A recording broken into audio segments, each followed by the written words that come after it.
बातमीपत्रामध्ये आता पाहणार आहोत 25 मिनिटात 50 बातम्या अतिशय वेगवान स्वरूपात सुरुवात करूयात।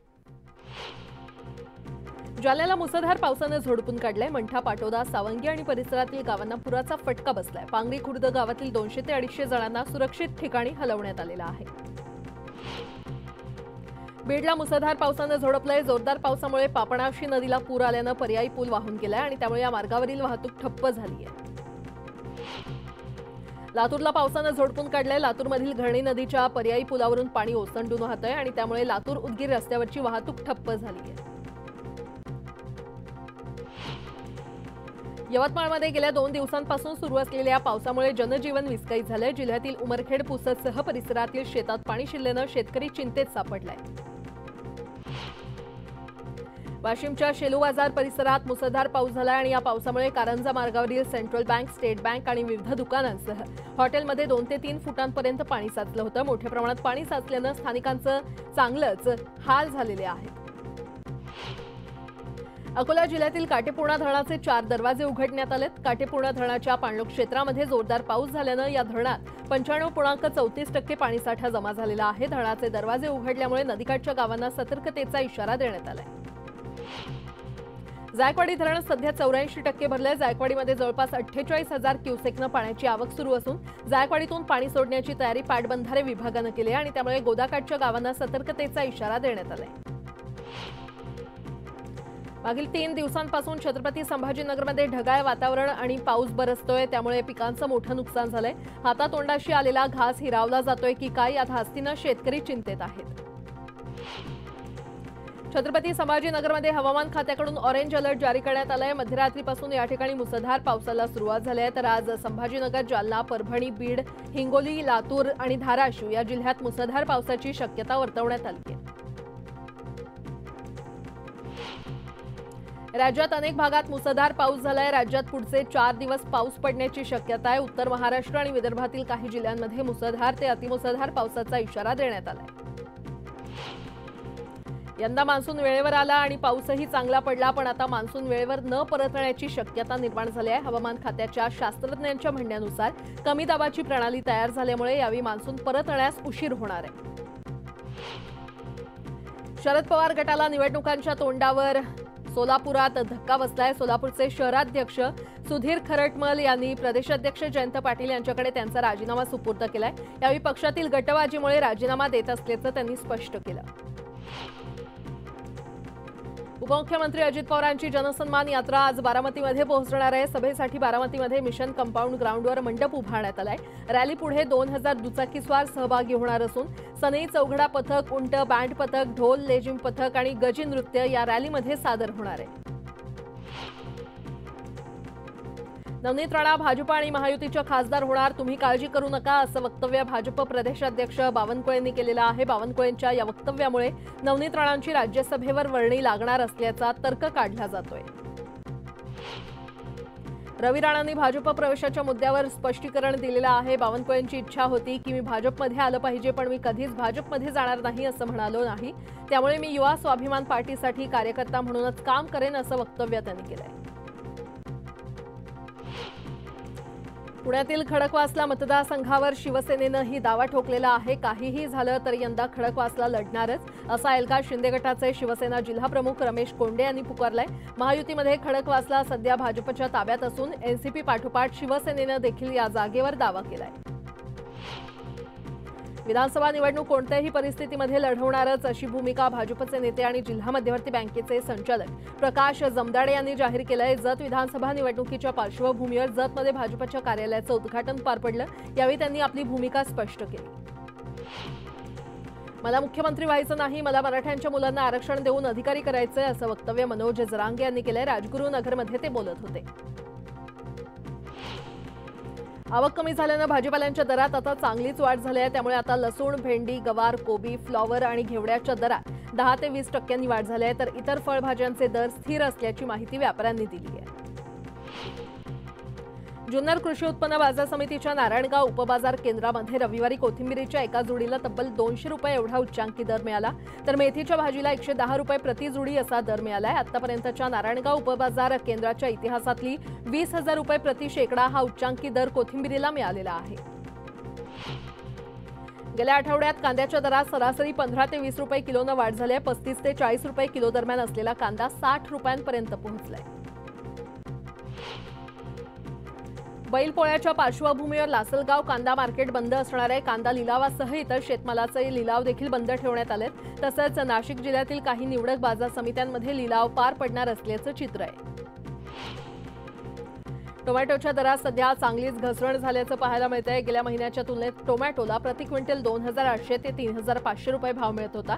दरम्यान आता क्विंटल मागे टोमॅटोला 1000 ते 1500 भाव मिळतोय. यावर्षी मुगाचं चांगलं उत्पादन होतंय. असं असलं तरी मुगाचे दर गडगडल्याचं चित्र बाजारात दिसतंय. यावर्षी केंद्र सरकारनं मुगाला प्रति क्विंटल 8682 रुपये दर दिलाय. मात्र बाजारात 6000 ते 7000 रुपये प्रति क्विंटल असा दर मिळतोय.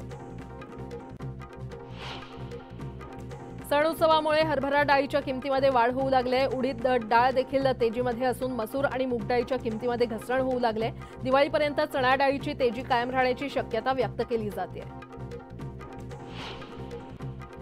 कल्याण ग्रामीणच्या हद्दीमध्ये असलेली 14 गावं नवी मुंबई महापालिकेच्या हद्दीमध्ये समाविष्ट करू नये अशी भूमिका भाजपा आमदार गणेश नाईक यांनी घेतली आहे. जर समाविष्ट करायचं झाल्यास अगोदर या गावांमध्ये पायाभूत आणि नागरी सुविधा उपलब्ध करून द्याव्यात आणि मगच या गावांचा समावेश करावा अशी भूमिका त्यांनी घेतली आहे.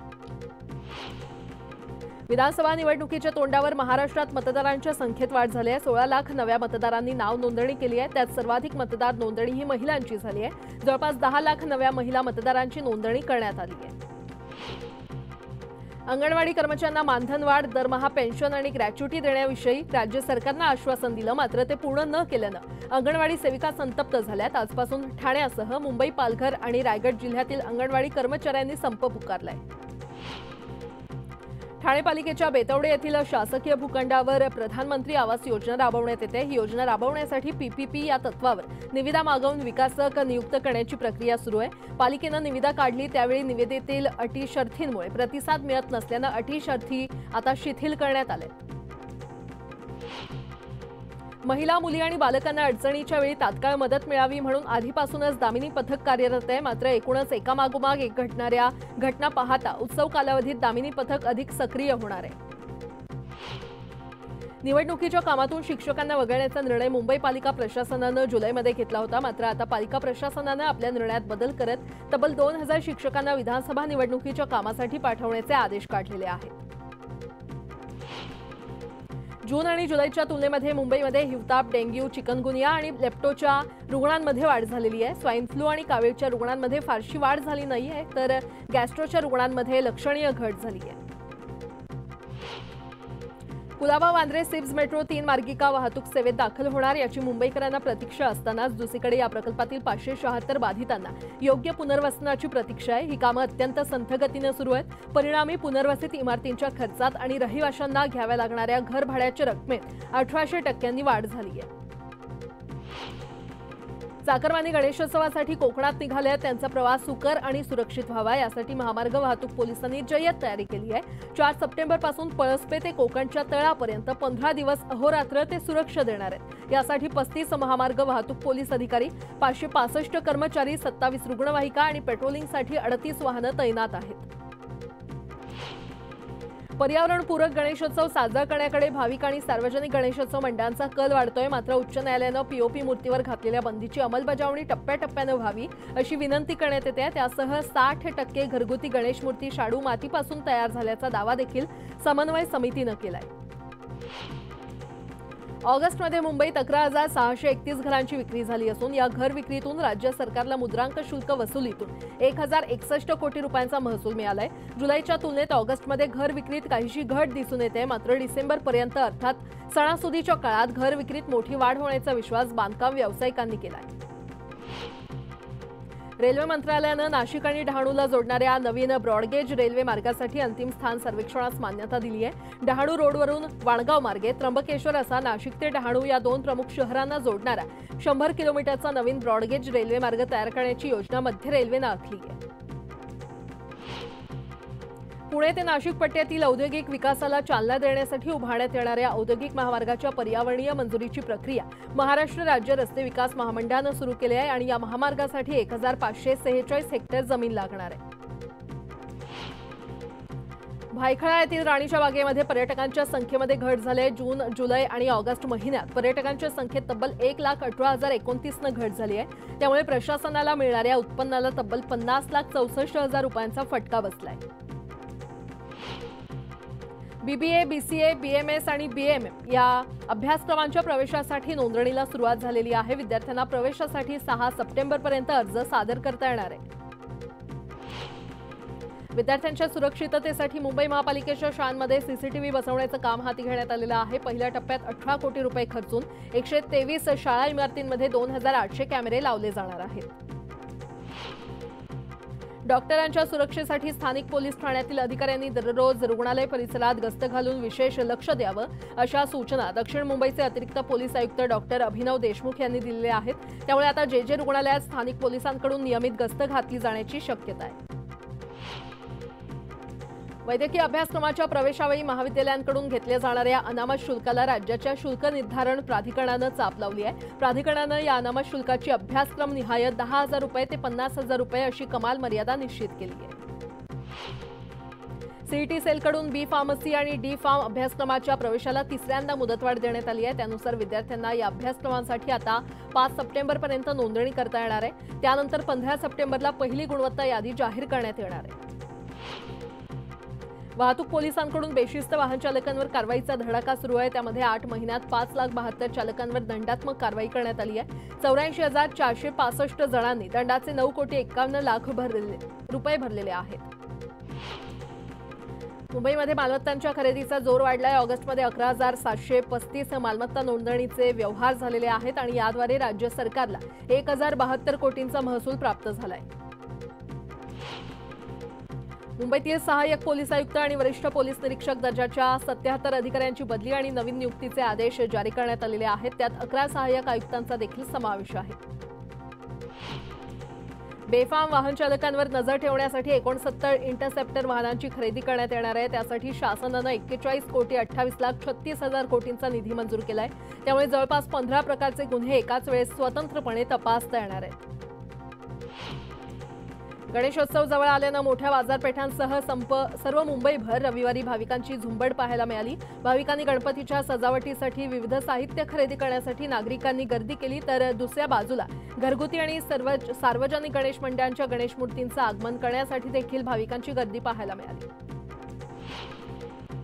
जेजुरीच्या खंडेरायाची आज सोमवती यात्रा आहे. पहाटेपासूनच मोठ्या संख्येनं भाविक जेजुरीमध्ये दाखल झाले आहेत. त्यामुळे यळकोट यळकोट जयमल्हारच्या घोषणेनं जेजुरी दुमदुमलेली आहे. जळगावातील बोदवड तालुक्यात खड्ड्यांचं साम्राज्य निर्माण झालंय. साळशिंगीतील बस स्थानक परिसरात रस्त्यावर मोठमोठे खड्डे पडलेत. त्यामुळे अपघात होण्याची भीती असल्यानं हा रस्ता सुरळीत करावा अशी मागणी होतीये. कल्याणमध्ये सध्या रस्त्यांवरील खड्ड्यांमुळे वाहतुकीला चांगलाच फटका बसतोय. खड्ड्यांमुळे स्थानिकांमध्ये मणक्याचे आजार वाढत असल्याचं चित्र आहे आणि त्यामुळे रस्त्यांची तात्काळ दुरुस्ती करण्याची मागणी होतीये. मुसळमधील बस स्थानकाची मोठी दुरवस्था झाली आहे. बस स्थानकात मोठमोठे खड्डे पडल्यानं स्थानकाला तलावाचं स्वरूप आलंय आणि त्यामुळे प्रवाशांचे हाल होत आहेत.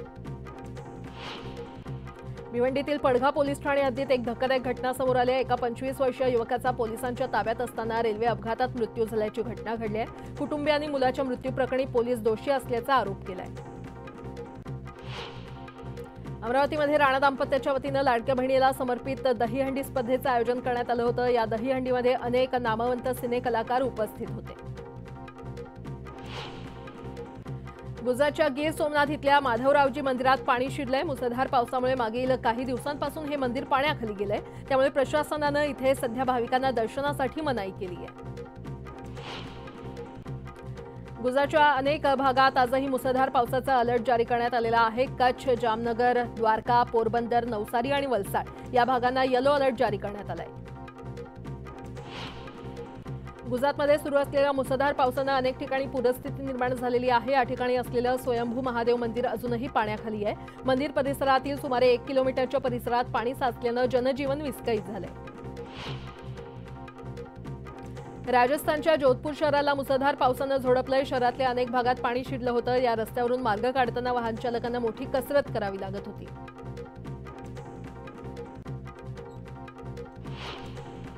आंध्र प्रदेशच्या विजयवाडामध्ये पूरस्थिती निर्माण झालेली आहे. रस्ते पाण्याखाली गेले असून इथून वाट काढताना नागरिकांना अडचणींचा सामना करावा लागतोय.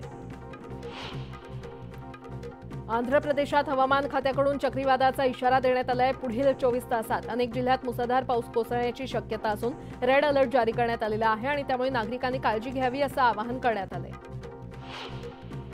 विजयवाडामध्ये सध्या मुसळधार पाऊस होतोय. जोरदार पावसामुळे या ठिकाणी असलेल्या वागो नदीला पूर आलाय. स्थानिकांच्या घरात पाणी शिरत असल्यानं त्यांच्यावर आता स्थलांतराची वेळ आली आहे.